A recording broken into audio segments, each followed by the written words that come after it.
In the name of the Father, and of the Son, and of the Holy Spirit. Amen. During the first 12 chapters of the Gospel of John, we have seen our Lord Jesus Christ trying constantly to reveal the higher reality of the kingdom of heaven to the Jews. And constantly, the Jews wanted an earthly kingdom, earthly blessings. Chapters 13 through 17 of the Gospel of John reveal the ministry of the Lord to his own disciples in his beautiful discourse at the mystical supper. We will see that St. John the Evangelist does not go into the details already presented by the synoptic Gospels of Matthew, Mark, and Luke. We will see that in the Gospel of John, there are no words of institution of the Holy Eucharist. Take it, this is my body, drink of this, all of you, this is my blood. We don't have that in the Gospel of John because John assumes that the Christians already know about this because these words were presented and these very important details were presented in the Gospels of Matthew, Mark, and Luke. John the Evangelist, in his characteristic way, comes with some very fine and profound details that he presents to us. And he tells us that now, before the feast of the Passover, when Jesus knew that his hour had come, that he should depart from this world to the Father, having loved his own who were in the world, he loved them to the end. The Greek word here for end is telos. We will see our Lord Jesus Christ in the Gospel of John when he's dying on the cross saying, tetelestai, I've done it all. It is translated sometimes with finished. Here it is translated with he loved them to the end. In fact, telos means the goal. This is the aim, the final goal. We have in English from this word the word telescope that reaches out until it reaches the goal. So we are told here that he loved, having loved his own who were in the world, he loved them to the end. He loved them until the goal was accomplished. And supper being ended, this is the Last Supper or the mystical supper. So it was the feast of the Passover. This was the Passover meal, the last Passover meal that the Lord shared with his disciples. So supper being ended, the devil having already put into the heart of Judas Iscariot, Simon's son, to betray him, Jesus, knowing that the Father had given all things into his hands, and that he had come from God and was going to God, rose from supper and laid aside his garments, took a towel and girded himself. After that, he poured water into a basin and began to wash the disciples' feet and to wipe them with the towel with which he was girded. We will see that even his disciples do not understand the higher meaning of the teaching and the actions of the Lord. He was misunderstood by the Jews, by the general population, and even his disciples would not get it. Why did he do this? Why, after the supper being ended, the Lord rose from supper and laid aside his garments? According to biblical scholars, he kept on only the loin cloth.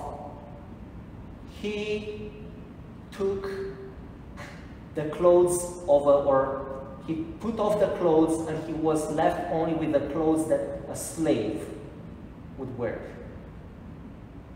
And then he took a basin of water, he poured water into a basin and began to wash the disciples' feet.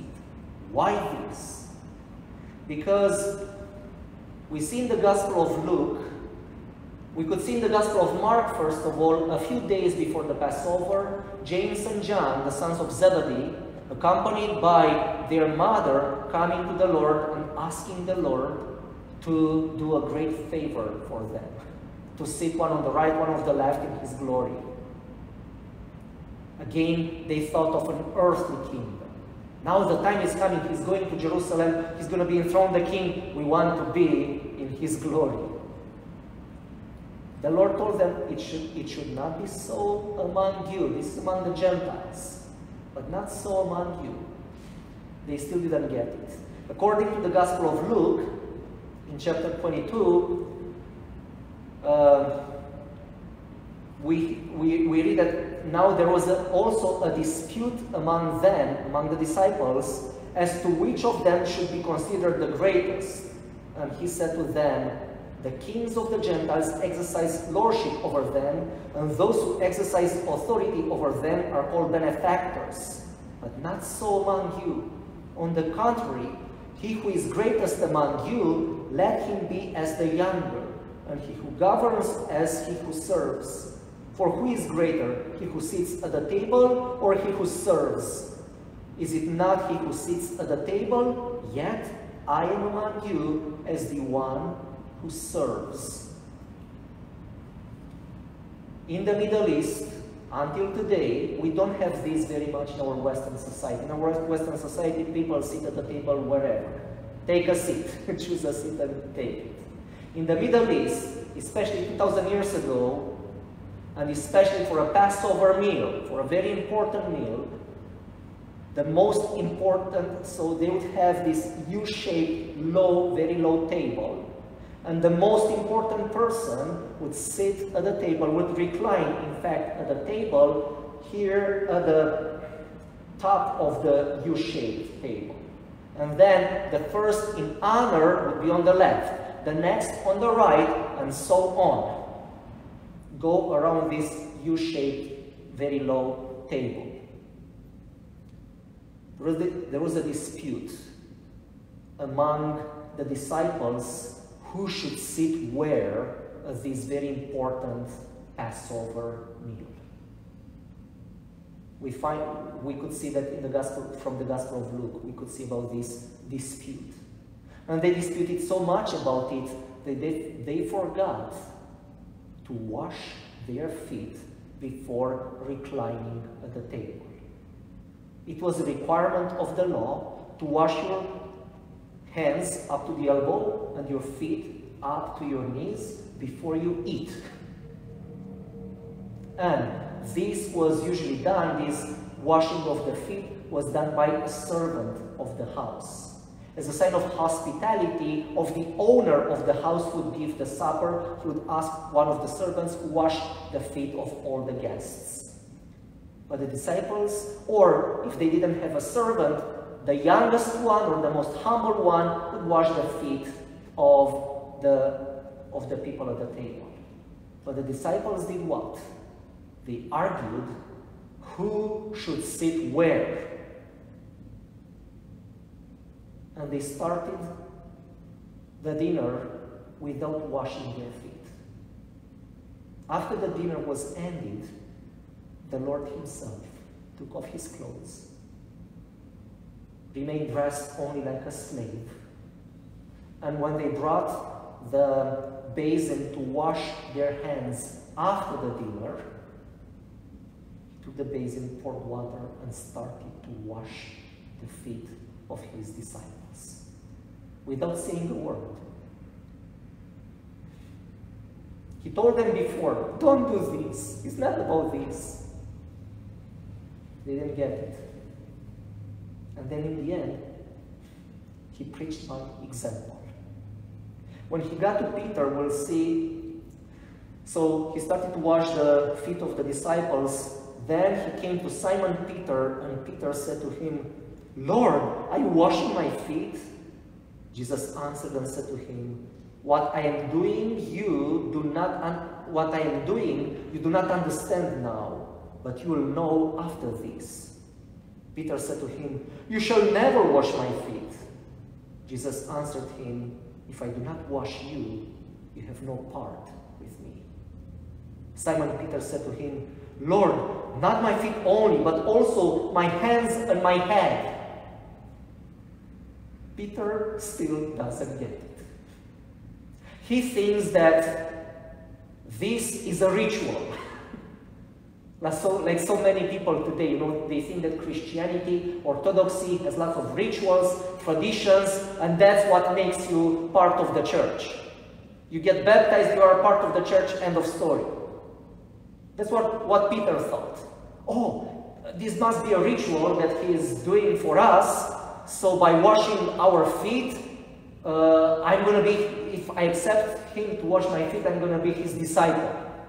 That's why he says, not only my feet, but also, not only my feet, but also my hands and my head, all my extremities. Jesus said to him, He who is bathed needs to wash his feet, but is completely clean, and you are clean, but not all of you. It's not about washing your feet or your extremities. It is about, if you want to be my disciple, it is about washing other people's feet. It is about being a servant. That's what makes you my disciple. Being a servant.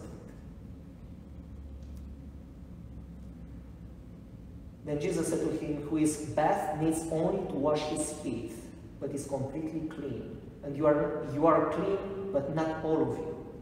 For he knew who would betray him, therefore he said, You are not all clean. So when he had washed their feet, taken his garments, and sat down again, he said to them, Do you know what I have done to you? You call me teacher and Lord, and you say, Well, for so I am. If I then, your Lord and teacher, have washed your feet, you also ought to wash one another's feet. I have given you an example that you should do as I have done to you. Most assuredly I say to you, a servant is not greater than his master, nor is he who is sent greater than he who sent him. If you know these things, blessed are you if you do them. Until today, on Holy Thursday, on the day when, on the eve of on the day when this took place, so until today, on Holy Thursday, the Pope of Rome washes the feet of the cardinals. They made a ritual of it. Until today, in monasteries on Holy Thursday, the abbot of the monastery washes the feet of the monks in the monastery. They made a ritual of it. It's not about that. It's not about a ritual. It is about being a servant, washing the feet of the people that you are called to lead every day. Looking after their interests, not yours, every day. We could also see the Lord already alluding to the one who is not clean. Because Judas Iscariot, as we could see in the beginning of this passage, was already plotting to sell the Lord, to betray the Lord. He had already made the arrangements with the leaders of the Jews to betray the Lord. And most likely, somewhere in Jerusalem, they were already getting together the soldiers to go to arrest the Lord. But we will talk more about the betrayal of the Lord and about the revealing of the betrayer, God willing, next time. Glory to the Father, and to the Son, and to the Holy Spirit.